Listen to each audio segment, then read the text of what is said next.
Magandang gabi po sa inyo. Toti Dulay here, a retired professor. Ang topic natin ngayong gabi is how to fight corruption without being a partisan. Kasi ang nangyayari ngayon, pag nagsalita ka, akala ng iba, either kay Duterte ka or kay BBM. Ibig sabihin partisano ka, hindi ka patriotic. Partisano ka lang. Yan ang iiwasan natin. Okay. Ngayon, paano ka magiging fighter against corruption na hindi ka partisano? Ganda, no? Ganito. Dapat i-denounce mo or i-praise mo ang action at hindi ang tao. Hindi yung politician na gumawa. I-denounce mo or i-praise ang action at hindi ang politician. Kasi ganito. Pag dinenounce mo ang action of corruption, neutral yun. Ang inaaway mo yung corruption per se, yung act. Pero pag i-denounce mo ang tao, or praise mo yung tao, o politician, parang partisano labas mo. Di ba? O kaya ang i-denounce natin, yung action, hindi yung politician. Okay? Kami tayo sa House of Dula, sa Principal Council, pinagbabawalan kami na maging partisano kasi dapat daw ang mga royal houses like House of Dula ay neutral, hindi siya sumasali sa politika. Kaya kami bumuboto lang pero hindi kami nangungumpanya. Pinapabayaan lang natin ng tao na pumili according to their conscience, Pero bumuboto kami as a Filipino citizen. Okay? In fact, nung rally, bago mag-rally, nag-issue kami ng statement ang House of Dula. Sinabi namin na dapat ikulong ang may mga kasalanan according to due process, syempre. At dapat isole yung mga ill-gotten wealth. Restitution, kumbaga. At pangatlo, dapat protektado natin ng ating gobyerno ang mga state witness at whistleblower. At in fact, dapat may premyo sila. May premyo. Yun ang statement namin, Ngayon, bakit ko ina-emphasize na ang aksyon ang i-denounce natin or i-praise, Kasi lumbawa, kay Digong, kami kasi, ako, against ako sa K-12. In fact, kasama ako sa nagdemanda laban sa K-12. Nung debate ng mga presidential nung lumaban si Digong, okay, alam mo ba na gulat ako na si Digong lang against sa K-12? Diba? So, sabi ko, mukhang magandang presidente ito. Baka through him, ma-abolish yung K-12. Kasi ang tingin ko sa K-12 is anti-poor. Okay? Pinapahirapan ang mahihirap, kumbaga. Mahirap na nga yung papinahirapan, Bigat, So, ganun. Si Digong lang against K-12. Ay di yan nangyari, ang boto ko napunta kay Digong. Pero ano nangyari? After 3 years, 4 years, 5 years, hindi pa rin inaalis yung K-12, yung Digong. In fact, nung last 2 years yata, 1 year, meron pang K-13 si Briones na pinopropose. Wow, sabi ko mukhang na-scam ako. Ang daming na-scam.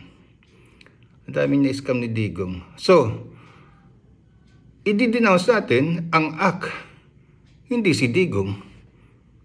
May mga follower pa rin si Digong, pero ang AK na hindi niya tinuloy ang pag-abolish ng K-12 is already a bad act. Diba? Kaya i-denounce ko yung act na yun. Okay? Kasi pag sabi kong laban ako kay Digong, sabihin, nako, dati ka naman anti-Digong, pro-BBM ka. Hindi nga ganun ang act ang dinidenounce ko Diba? Kaya ganun ang gagawin natin. Ngayon, ito naman kay BBM. Di maraming galit kay BBM, maraming naiinggit, ganun, maraming duda. Pero tignan mo ang ginawa niya. Inopen niya ang investigation. may mga pronouncements siya na laban sa mga corruption, di ba? Nilagyan niya na ang ombudsman na talagang kumikilos, gumagalaw. Di katulad nung kay Martires, di ba? Tapos may ICI pa siya, Independent Commission. Tapos ang Department of Justice kumikilos. Ini-encourage niya yung mga whistleblower, di ba? So, magandang act na yon, di ba? Magandang act. Yung act per se is good sa anti-corruption campaign. Di ba? So, okay si BBM sa act na yon. Ngayon, hindi ko sinasabing, okay, pro BBM na tayo, gano'n. Hindi. Basta yung act na yun is okay. Dapat gano'n ang titignan natin, yung action ang titignan natin. Di ba? Alam ba, kay BP Sara naman, anong act ba ang ginawa niya na maganda? Di ba? Pero may mga acts ang ginawa na hindi maganda, na documented naman. Alam ba, yung 11 days na ubos yung 150 million? Oh, maganda ba yon? Tapos may mga ebidensya na piatos-piatos, no? Ang act ang dinidenounce natin, hindi si BP Sara. Ganun ang how to fight corruption without being a partisan. Ngayon, kung ganun ang approach natin, marami nang matatakot na gumawa ng bad act o corrupt act. Kasi alam nila na i-denounce natin sila. I-denounce natin yung act. Pero siyempre, ang realidad naman kasi, pag yung denounce mo yung act, naapektuhan din yung tao, di ba? Alam ba, si Congressman Miao Miao, no? Ano ang act na ginagawa niya? Na ka-denounce. Meron, di ba? Alam ba, yung ang gulo niya sa Congress, parang nawawala ang respeto ng tao sa Congress. Isa yun. May ginawa ba siyang maganda naman? Meron din siguro, hindi lang natin na-highlight, no? Dapat i-highlight niya yun kung ano ginawa niya. Pero yung pagbibintang sa tao na ginagawa niya na wala namang ebidensya, mabigat na it's a bad act. Di ba? It's a bad act ako. Kaya ganun tayo. Para neutral tayo, ang i-denounce natin yung action, bad action, corrupt action. Or i-praise natin yung lumalaban sa bad action or corrupt action. Praise and denounce ang style, pero yung action ang pag-iinitan natin, hindi yung tao. Okay? Ngayon, kung ikaw naman ay sensitibong politician, siyempre, iiwasin mong ma-denounce. Huwag kang gumawa ng masama. Di ba? Huwag kang maging corrupt. Kasi, mainit na ang tao sa mga corrupt practices. Ganon ang nangyayari ngayon. Dapat ganon. Hindi tayo personality-based dapat. Ngayon, maliwanag naman due process lahat, di ba? Dapat may ebidensya. Di ba? Dapat it will stand to trial in the court, no? May defense, may mga lawyer sila, may accuser, may mga lawyer din. Tapos pagandahan ng ebidensya. Di ba? Fair play ang laban. Ganun naman Kaya, huwag natin sabing unfair, no? Or may kinikilingan. Sabi nga ng ilan, pupunta tayo where the evidence will lead us. Ang ganda, di ba? Walang personality involved. Kung sinong gumawa ng masama, dapat parusahan. Kung sino man yun, no? Wala tayong sinisino. Di ba? Kita mo Sabi nga ni Senator Lacson kay Amy, umattend ka ng hearing. Sabihin mo kung anong ebidensya mo at kung sino ang ina-accuse mo. Mas kung ina-accuse mo ang pinsan mo, di ipakita mo ebidensya. Wala nang pipigil sa'yo Ganun ang maganda.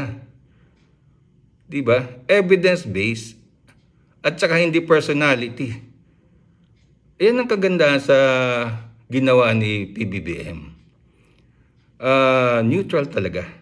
In fact, pati sila nababanggit Pati si Sir Romualdez, di ba? Nababanggit. Kaya nga sabi ni Sal Panelo, yung nagsasabing weak si PBBM, hindi daw Kasi Saka nakita nga naman na pinahuli si Kibuloy. Pinakulong. Tapos pinakulong din si Digong. Tapos yung nagkulong, si Tory, tinanggal. In other words, talagang sa kanya, objective lang kung anong dapat gawin. Alam mo, I'm sure na kung may mga ebidensya at malakas, maski si Amy, kung may ebidensyang masama, kasi may nagsasabing may mga pinasok din, no, sa budget, di ba? Kung may ebidensya na kumita siya doon, alam mo, ang pagpasok sa budget, hindi naman masama yun eh. Hiningan ka ng constituents mo, ng mga project, di magpasok ka ng project. Pero ang masama lang doon, kung kumita ka doon sa project na ipinasok mo sa budget. At kitang-kita may ebidensya. Di ba? Ganon eh. Ang pagpasok ng item, allocation sa budget, per se, hindi masama. Ang masama doon, yung ginos mo yung project at kumita ka. Yun ang masama. Kaya kung sabing, oh, may allocable kang pinasok, per se, hindi pa masama yun. Ang titignan natin kung out of those pinasok na sa budget, ay may kinita siya at may ebidensya. Di ba? Kaya, kung lahat is neutral, action ang tinitignan, hindi ang tao, gaganda ang Pilipinas. Alam niyo, ang Pilipinas, hindi naman tayo mahirap na bansa talaga eh. Middle class tayo. In fact, malapit na tayo mag-upper middle class. Konting-konting dagdag na lang sa GDP.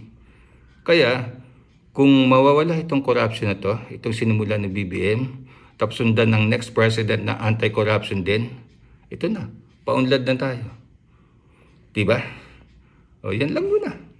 So, tandaan natin ha, let's concentrate on the action, denounce or praise. Huwag tayo mag-concentrate sa personality para neutral tayo. Okay, salamat mga kasama. Yun lang. Next natin, iba na pag-usapan natin.